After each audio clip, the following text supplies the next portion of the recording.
ang mga kapatid nyo, ang mga mahal nyo, ang mga kaibigan nyo, at iba pa.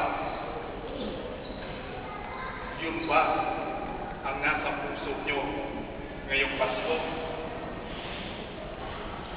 Yun ba ang nasa isip nyo sa araw, sa gabing ito? Tingnan nyo yung puso nyo. Kung may posto pa ba sa pagmamahal o sa pagbibigay pagmamahal sa kapwa mo, tingnan nyo ang puso nyo. Nasaan ang iyong pagmamahal sa iyong mga magulang? Nasaan ang iyong pagmamahal sa inyong mga anak? Nasaan ang iyong pagmamahal sa iyong mga kapatid? Nasaan ang iyong pagmamahal sa iyong kapwa? Nasaan ang iyong pagmamahal?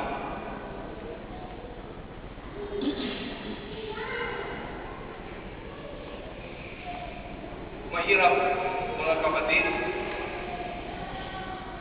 ang tanong na ito na tinatanong ko. Bakit mahirap? Dahil kung may gusto ang puso nyo sa pagmamahal, may puso rin ang puso nyo sa pagpapatawad.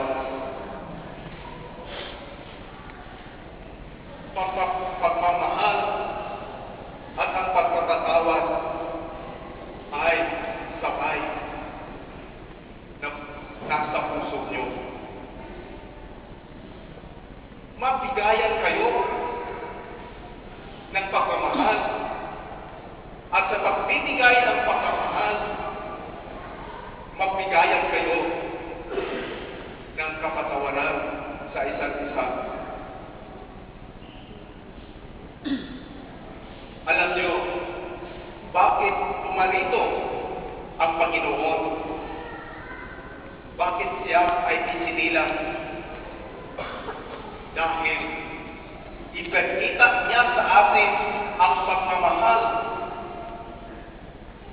at kasabay sa pagmamahal ang pagpatawad sa ating mga kasalanan. Nasaan ang iyong pagmamahal? Nasaan ang iyong pagpapatawad? Tingnan niyo yung taong nasa tabi niyo. Tingnan niyo ang tao sa likod niyo.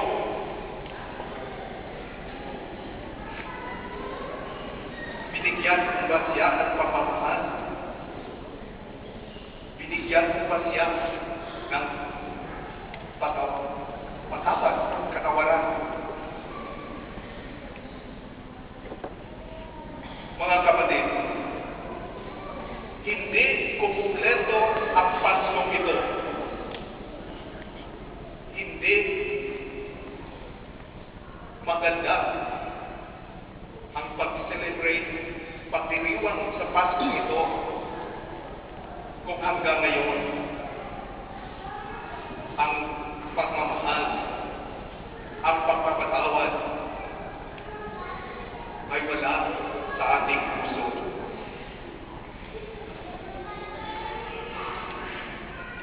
Ang Panginoon, ang kataas-taasan ay lumabas sa sanlibutan